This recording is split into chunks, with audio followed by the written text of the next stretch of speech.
You're unbelievable.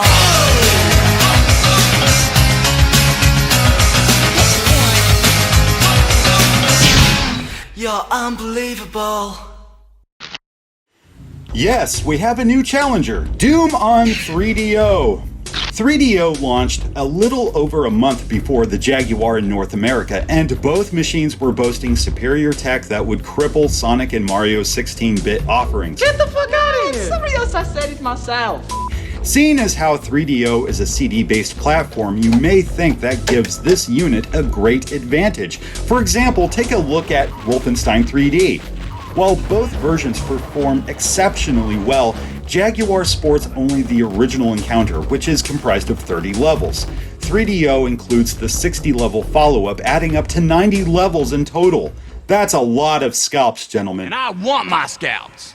Then we have the release. 32X and Jaguar conversions came late in '94, followed by Super Nintendo the next year. 3DO wouldn't see the fires of hell until April of '96. With that much time and the use of compact disc, this must be a stellar port, am I right?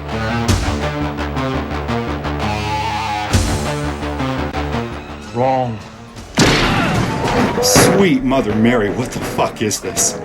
Mind you, I had already seen plenty of video online, and many fans cite it as one of the worst console ports of Doom ever produced, if not the worst.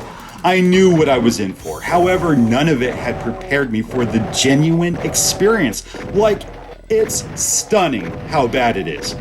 Okay, let us talk about the content. First of all, this is yet another conversion of the Jaguar game. The very same truncated 24 levels found on Atari's Wildcat are present here.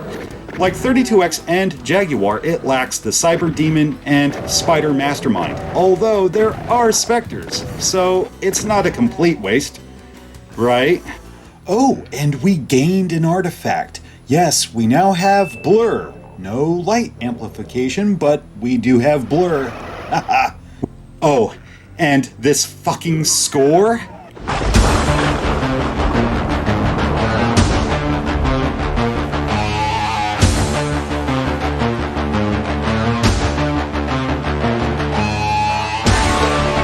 Tell me that's not awesome. 32X sounds like the composer's soul is being chewed up by a busted sound chip, while the Jaguar didn't even have in-game music to bitch about. With 3DO, it's like a hair metal band played Doom for 24 hours straight, took a bump off a whore's tits, and said, "Guys, we're playing this shit tonight." It's that good. Finally, the control. Not that it's particularly good, though you can circle straight. It doesn't radically improve the gameplay, but worth mentioning. That about covers the positive shit. The negatives? I have no idea where to start here. Should we address the screen? Yes, we should address the screen. What you see here is the largest window available without a cheat code. Wait for it. And this is where the game is set by default. It may be the biggest, though it may be the worst, for it tanks the frame rate. If you're playing on ultra violence, it's stupid bad. Having all these enemies and items on screen at once will bring the frame rate down to its very knees, along with response time. The only way to improve performance is to make the screen even smaller. Oh, fuck. This is a minor improvement, almost imperceptible. I'll go down another and... wow, yeah, it helps. Still, this is some shit. At best, it's comparable to 32X, though nowhere near as consistent. The system will access the disc frequently, resulting in brief pauses during gameplay. Doors will take forever to open, and I swear the AI is about as dumb as a sack of hammers. Seriously, their response time's a joke. If this were the Jaguar or 32X, I'd be hurting. Instead, I killed a Keiko demon using my fist. Mind you, this is set on Hurt Me Plenty. Anyway, if you still find the frame rate unacceptable, fear not, this is your final solution. I may as well be playing it on a handheld now. Look, this is how it looks to me. I'm playing on a 20-inch CRT roughly 3 feet away. It's like spying on my neighbors next door with how much I'm straining to make anything out. It's pathetic. As am I. As for the cheat codes I mentioned, at one time 3DO had planned on making an expansion for the console that would improve overall performance. Many know it as the M2. Once available, these codes would be released and you'd be able to experience Doom in full screen and, I'm assuming, with a higher frame rate. The code unlocks 2 additional windows. Yeah, it's practically a slideshow. As much as some players tag the Saturn conversion as the worst Doom, I feel this is way worse. The largest windows possible without these hidden options already succeeded there. Looking at it now, I still find it hard to believe this even exists. Even more startling is how it came to be.